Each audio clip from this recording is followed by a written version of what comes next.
38 साल की tuition teacher अपने घर पर बच्चों को बुलाकर ट्यूशन पढ़ाया करती थी।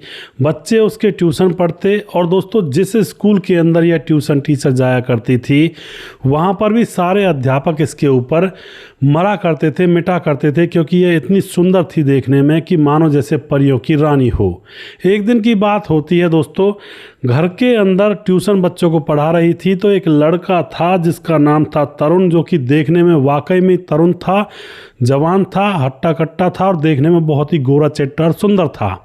अब उसके बाद कहती है कि आज तुम मेरे घर रुक जाओ क्योंकि मेरे पति यहाँ पर आने वाले नहीं हैं आज, और मैं अकेले रहूँगी, मुझे डर लगता है, और तुम्हारे मम्मी पापा के पास मैं फ़ोन कर दूँगी कि आज तरुण हमारे यहाँ पर रुका हुआ है।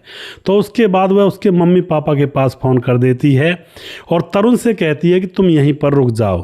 तरुण वहीं पर रुक जाता है और उसके बाद तरुण को अपने बेडरूम में सुला लेती है। और फिर रात को यहाँ पर जो होता है दोस्तों, रात को यहाँ पर जो होता है बड़ा ही विचित्र होता है।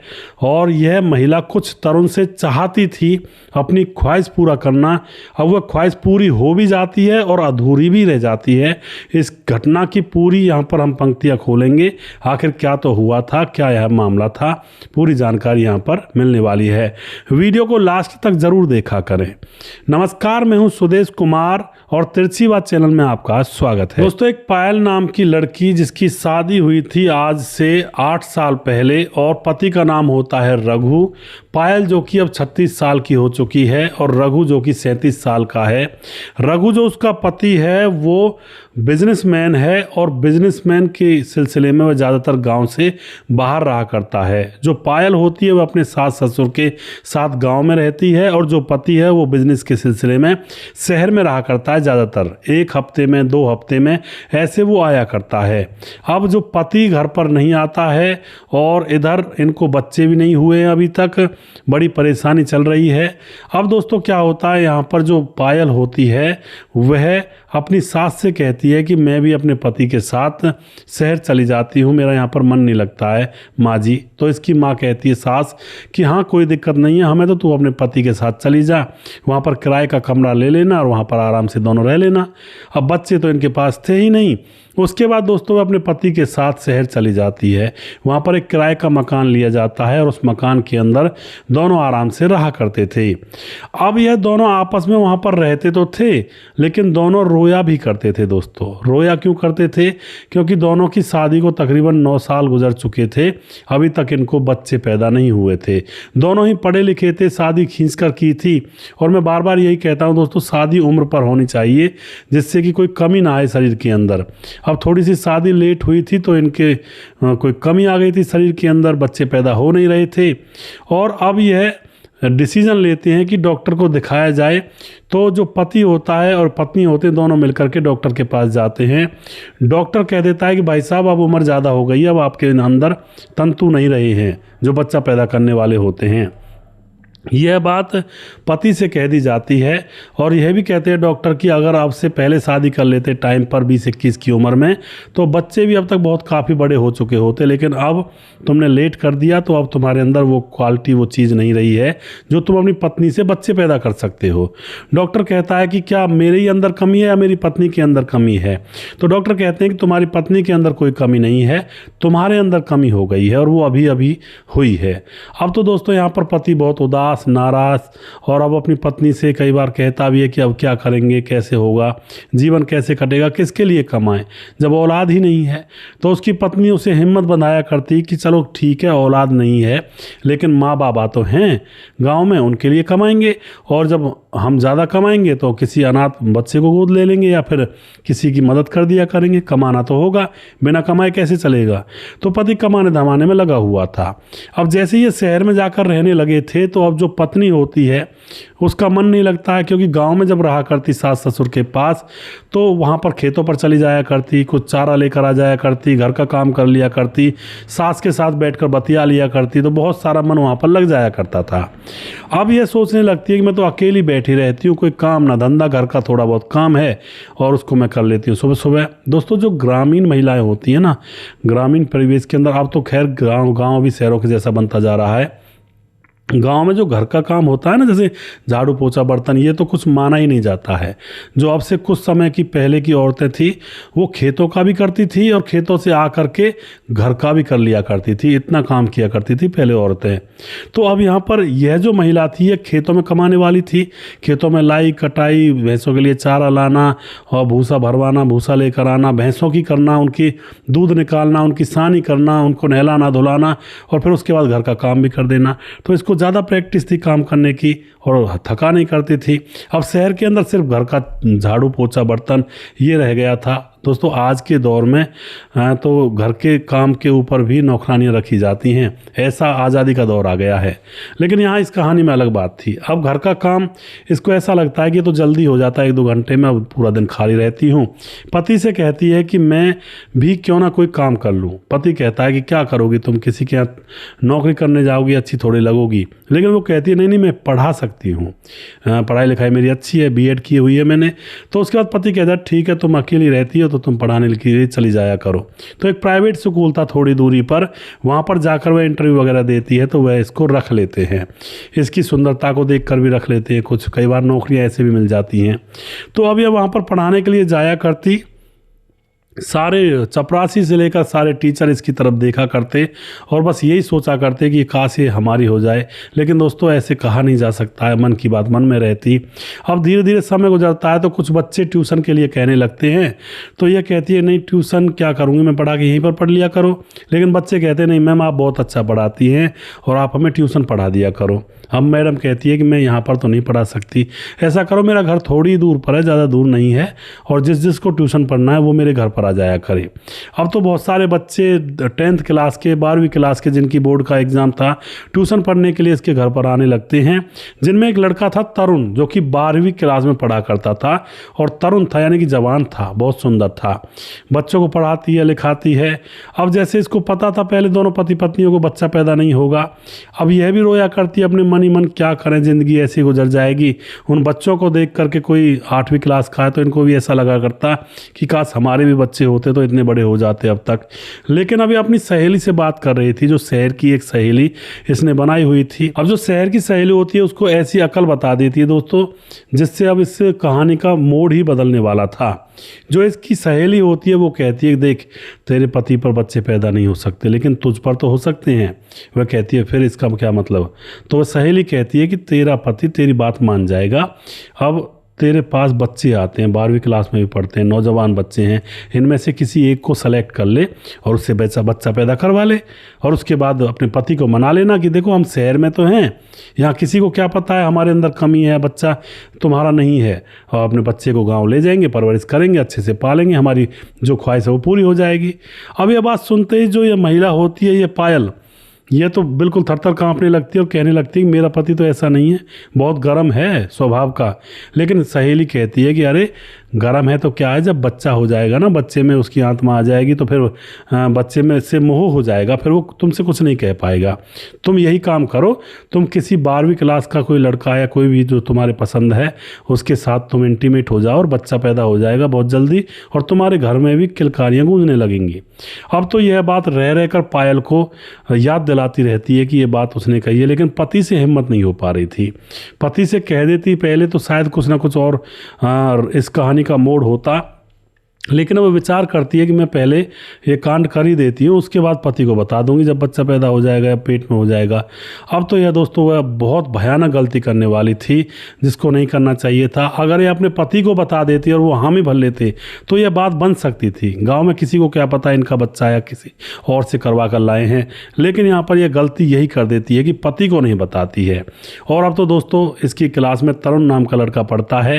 एक दिन की बात है, इसका पति घर पर आने वाला था नहीं। ये तरुण नाम के लड़के से कहती है कि ऐसा करो तुम आज तरुण मेरे पास रुक जाओ, क्योंकि मेरे पति यहाँ पर नहीं है और मुझे अकेले में डर लगता है, और मैं तुम्हारे मम्मी पापा के पास फ़ोन कर दूंगी। यह तरुण के मम्मी पापा के पास फ़ोन कर देती है।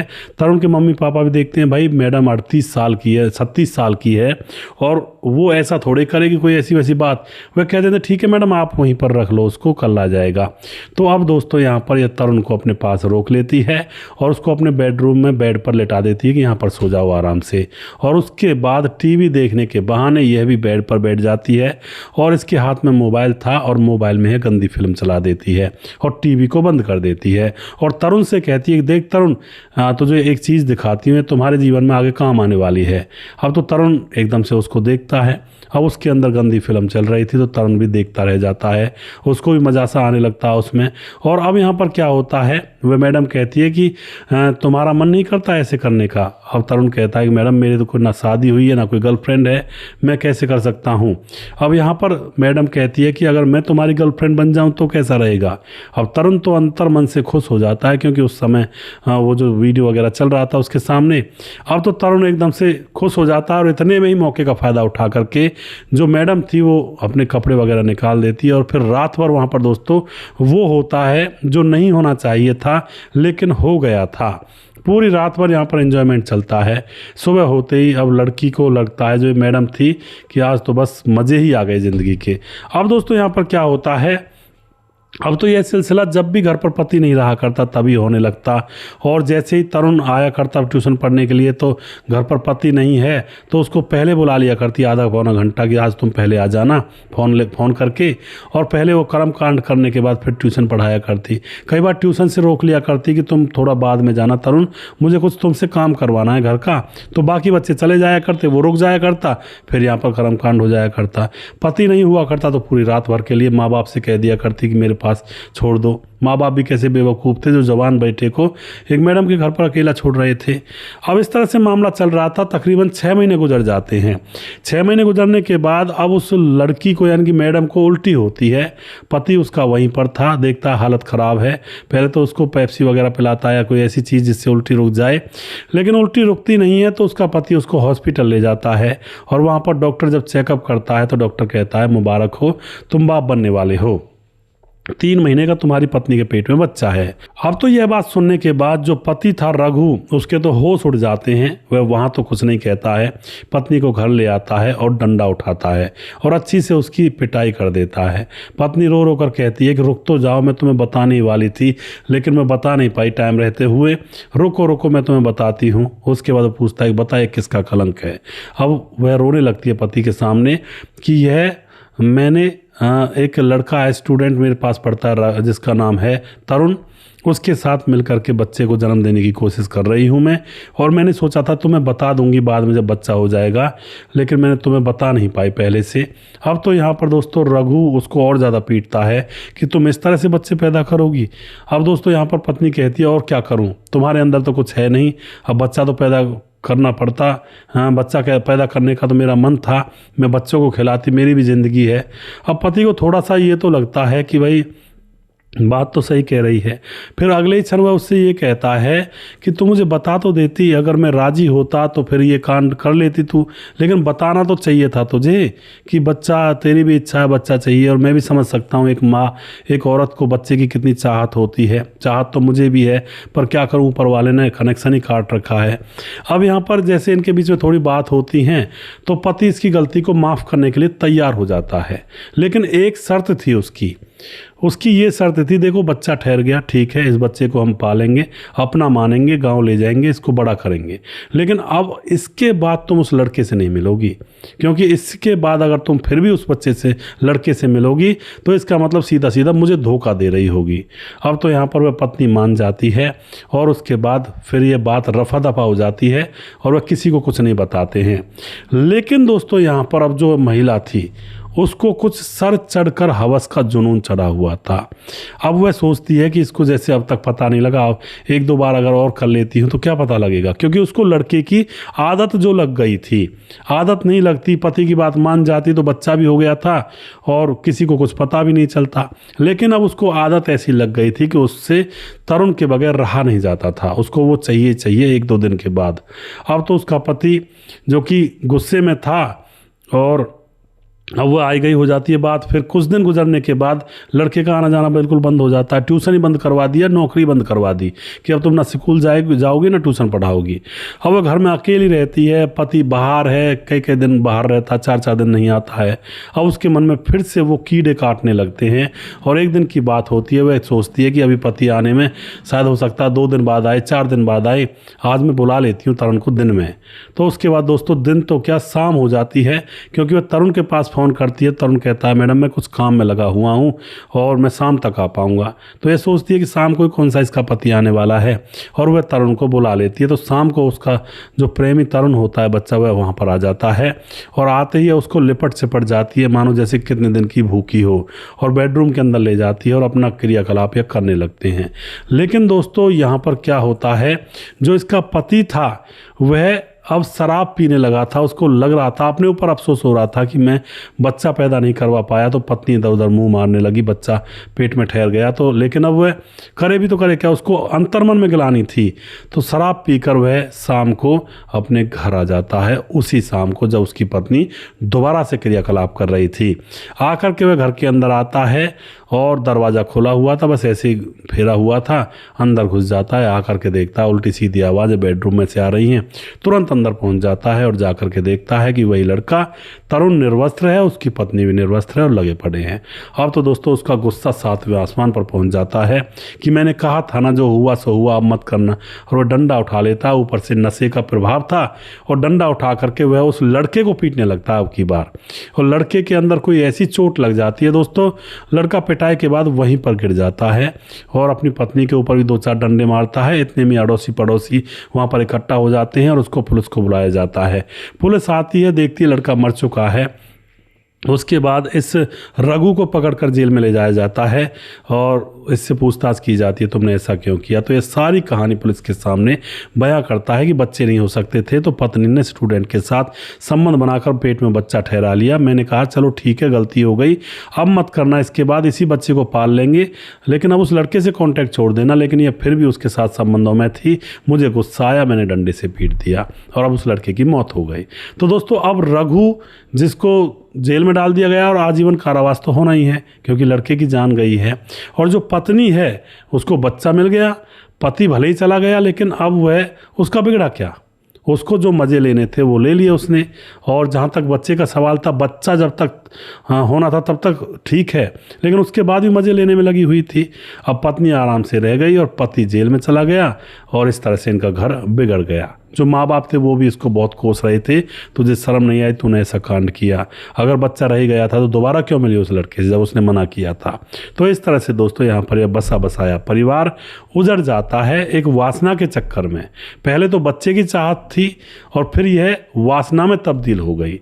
तो ऐसा बिल्कुल ना करें, घर परिवार में अच्छे से रहें। हाँ, यहाँ पर एक चीज़ हो सकती थी, अगर पति ने कह दिया था, उसने एक्सेप्ट भी कर लिया था कि चलो ठीक है इस बच्चे को हम रख लेंगे, उसके बाद अगर वह उस लड़के से नहीं मिलती तो कोई दिक्कत नहीं थी, इनकी ज़िंदगी स्वर्ग भी बनी रहती, क्योंकि किसी को क्या पता था क्या कर्मकांड हुआ है। लेकिन उसकी वासना बढ़ती चली गई और यहाँ पर यह कांड हो गया। ठीक है, बच्चे नहीं हो रहे थे, पति को बता देती पहले कि अगर इस तरह से करें या फिर किस तरह से बच्चा हो जाए, किसी भी तरह से अगर पति राजी हो जाता और जब ये बच्चा हो जाता, बच्चा ठहर जाता, उसके बाद ना करते तो भी ये काम बन सकता था। लेकिन दोस्तों कई बार ऐसा ही हो जाता है। आप जो भी कुछ कहना चाहते हैं इस घटना के बारे में अपनी राय कमेंट बॉक्स में लिख सकते हैं, और वीडियो के लास्ट में कुछ भाइयों के नाम जरूर लेना चाहूँगा जो भाई हमारे वीडियोस को देखते हैं और हमें खूब सपोर्ट करते हैं। हमारे साथ हैं सोनू शेख, हमारे भाई कमेंट करते हैं, उसके बाद सुंदरलाल अहिरवार कमेंट करते हैं, और उसके बाद हमारे साथ हैं पप्पू सरदार भाई कमेंट करते हैं, दिलीप राजपूत कमेंट करते हैं, दया शंकर जी कमेंट करते हैं, छगन दास हमारे भाई कमेंट करते हैं, बालक दास कमेंट करते हैं, और उसके बाद राम मोहम्मद यासीन लाहौर पाकिस्तान से हैं, और उसके बाद अमरनाथ मौर्य कमेंट करते हैं, श्यामलाल चौधरी नौका बीकानेर से कमेंट करते हैं, राधेश्याम शर्मा सिरसी जयपुर राजस्थान से हैं, दुर्योधन भाई कमेंट करते हैं, डॉक्टर भद्दू कमेंट करते हैं, और उसके बाद राधे श्याम शर्मा दोबारा से, राम थापा नेपाल से, खेमराज भाटी गुज्जर चिट्टी जीबी नगर यूपी 16 से हैं, और सोनू शेख हमारे भाई कमेंट करते हैं, और कुछ भाई हमारे फेसबुक पर हैं, इनके भी नाम मैं यहाँ पर ले लेता हूँ। हमारे साथ मुनमुन श्रीवास्तव हैं जो कि बिहार 28 से गोपालगंज से हैं, बहुत बहुत धन्यवाद करते हैं जी। समाधान पाटिल हमारे भाई लगातार कमेंट करते हैं, भाई का बहुत बहुत धन्यवाद करता हूँ। राम गोसाई हमारे भाई लगातार कमेंट करते हैं और बहुत ही सपोर्ट करते हैं, भाई का बहुत बहुत धन्यवाद करता हूँ। उसके बाद हमारे साथ रजत सैनी कमेंट करते हैं, और उसके बाद रामपाल कमेंट करते हैं, मुकेश कुमार कमेंट करते हैं, प्रवीण बघेल शिवपुरी से हैं, और उसके बाद मुकेश कुमार यूपी 83 से हैं, और उसके बाद हमारे साथ चंदन यादव कमेंट करते हैं, राम गोसाई कमेंट करते हैं, आज आपके भाई जी ने भी नया चैनल बना लिया है, हम सपोर्ट करेंगे। राम गोसाई जी आप लगातार सपोर्ट करें, आपका बहुत बहुत धन्यवाद, अपना आशीर्वाद बना कर रखें। करण कुमार कमेंट करते हैं, सुजीत कुमार कमेंट करते हैं, विंध्याचल राजभार कमेंट करते हैं, संजीव कुमार कमेंट करते हैं, सूरज डी अमर भाई फिजी से कमेंट करते हैं, मोनू जैन कमेंट करते हैं, और KM सेठी कमेंट करते हैं, और बहुत बहुत धन्यवाद करते हैं सभी भाइयों का। जिस भाई का नाम रह गया है उस भाई का नाम अगले वीडियो में ज़रूर लूँगा। अगला वीडियो बहुत जल्दी फिर से लेकर आऊँगा, तब तक आप देखते रहें तिरछी बात चैनल। जय हिंद, जय भारत।